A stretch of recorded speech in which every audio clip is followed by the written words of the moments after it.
Hi అండి, welcome back to Anjali cooking.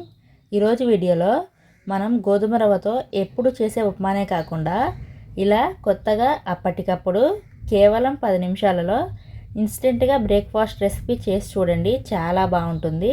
ఈ బ్రేక్ఫాస్ట్కి కాంబినేషన్గా ఒక మంచి టేస్టీ చట్నీని కూడా ఎలా చేయాలో చూపించబోతున్నానండి. అస్సలు మిస్ అవ్వకుండా చూడండి. ఈ బ్రేక్ఫాస్ట్ అయితే చాలా బాగుంటుంది.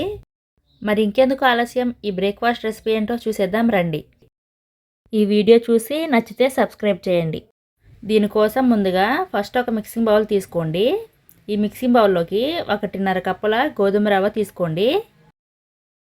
మనం తీసుకున్న 1.5 కప్పుల గోధుమ రవ్వకి 1 కప్పు పెరుగు తీసుకోవాలి.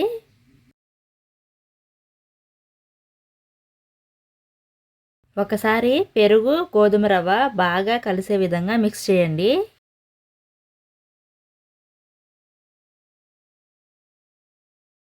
ఇలా బాగా మిక్స్ చేసిన తర్వాత ఇందులో 1 కప్పు వరకు నీళ్లు తీసుకోవాలి.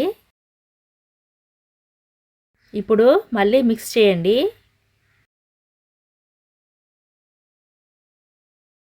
ఇలా గోధుమ రవ్వ పెరుగు బాగా కలిసే విధంగా మిక్స్ చేసిన తర్వాత ఇప్పుడు దీనిపై మూత పెట్టి పక్కన ఉంచండి.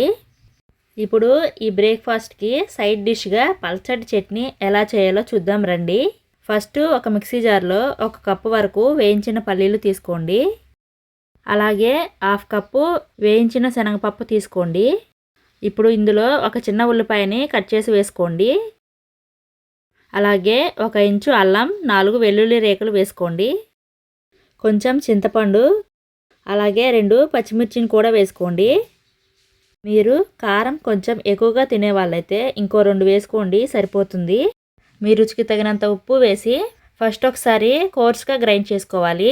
ఇలా గ్రైండ్ చేసుకొని ఇందులో నీళ్లు పోసి గ్రైండ్ చేసుకోండి.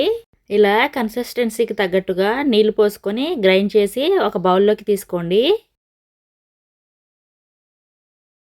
చూశారు కదా, నేనైతే ఇలా గ్రైండ్ చేసుకున్నాను. మీకు పలుచగా కావాలంటే పలుచగా, తిక్కుగా కావాలంటే తిక్కుగా నీళ్లు పోసుకొని గ్రైండ్ చేసుకోండి. ఇప్పుడు ఈ చట్నీకి పోపు పెట్టుకోవాలి. మనం నార్మల్గా పోపు ఎలా పెట్టుకుంటామో అలానే ఎండుమిర్చి, కరివేపాకు, జీలకర్ర, పోపు దినుసులు వేసి పోపు పెట్టుకొని ఈ చట్నీలో వేసుకోండి. ఈ చట్నీలోకి పోపు బాగా కలిసే విధంగా కలపండి.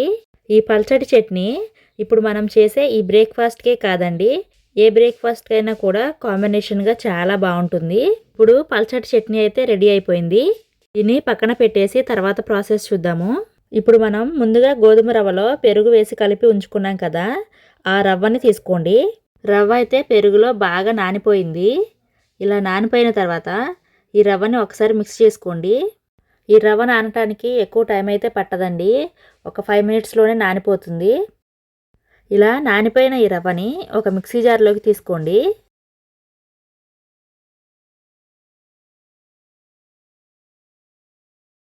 ఇలా మిక్సీ జార్లోకి తీసుకున్న తర్వాత ఈ రవ్వలోకి కొద్దిగా నీళ్లు పోసుకోండి. ఈ పిండి కన్సిస్టెన్సీ అనేది మరీ థిక్గా ఉండకూడదు, అలా అని మరీ పలుచగా ఉండకూడదండి. కాబట్టి కొద్దిగా నీళ్లు పోసుకొని మెత్తగా గ్రైండ్ చేసుకోవాలి. ఇప్పుడు ఇందులో మీ రుచికి తగినంత ఉప్పు వేసుకోండి. ఈ పిండిలో ఉప్పు బాగా కలిసే విధంగా కలపండి. చూశారు కదా, మనం చేసుకునే ఈ ఇన్స్టెంట్ బ్రేక్ఫాస్ట్ కోసం కన్సిస్టెన్సీ అనేది ఇలా ఉంటే సరిపోతుంది. ఇప్పుడు దోశల కోసం పిండి రెడీ అయింది. ఇప్పుడు స్టవ్ ఆన్ చేసి స్టవ్ పై దోశల పెనం పెట్టుకోండి. లైట్గా ఆయిల్ అప్లై చేసుకోండి. ఇలా అప్లై చేసిన తర్వాత మనం ముందుగా ప్రిపేర్ చేసుకున్న పిండిని ఈ పెనంపై వేసుకోండి. ఈ పిండిని పెనమంతా కూడా స్ప్రెడ్ చేయండి. మనం మామూలుగా దోశలు ఎలా వేసుకుంటామో అలాగే వేసుకోండి. పిండి అంతా కూడా ఇలా పెనం పైన స్ప్రెడ్ చేసిన తర్వాత ఈ దోశ పైన కొద్దిగా ఆయిల్ వేసుకోండి.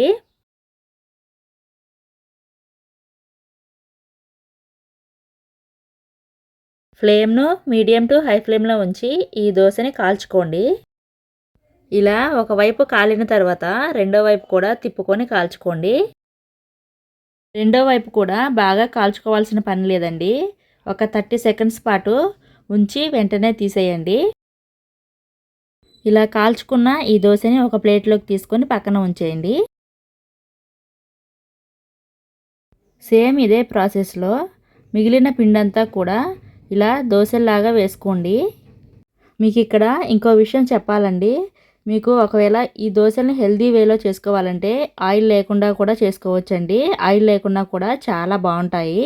సో హెల్తీగా తినాలనుకునే వాళ్ళు ఆయిల్ని స్కిప్ చేసేసి సేమ్ ఇదే ప్రాసెస్లో చేసుకోండి. అంతే అండి, చాలా సింపుల్గా అండ్ టేస్టీగా గోధుమ రవ్వ దోశలు రెడీ అయిపోయాయి. అండ్ ఈ దోశలకి కాంబినేషన్గా చట్నీ కూడా రెడీ అయిపోయింది. అస్సలు ఈ రెండింటి కాంబినేషన్ అయితే చెప్పాల్సిన పనే లేదండి. చాలా అంటే చాలా బాగుంటుంది. మీ ఇంట్లో మార్నింగ్ బ్రేక్ఫాస్ట్ చేసుకోవడానికి ఇంట్లో ఇడ్లీ పిండి దోశ పిండి లేనప్పుడు ఎక్కువ ఆలోచించకుండా సింపుల్గా అప్పటికప్పుడు బ్రేక్ఫాస్ట్గా ఇలా గోధుమ రవ్వ దోశలు విత్ చట్నీతో ప్రిపేర్ చేసుకొని ఎంజాయ్ చేయండి. మీ ఇంట్లో వాళ్ళందరూ కూడా తప్పకుండా లైక్ చేస్తారు. మీరు కూడా ఈ బ్రేక్ఫాస్ట్ రెసిపీ నచ్చితే ఈ వీడియోకి ఒక లైక్ చేయండి. అలాగే షేర్ చేసి సబ్స్క్రైబ్ చేయండి. Thank you for watching.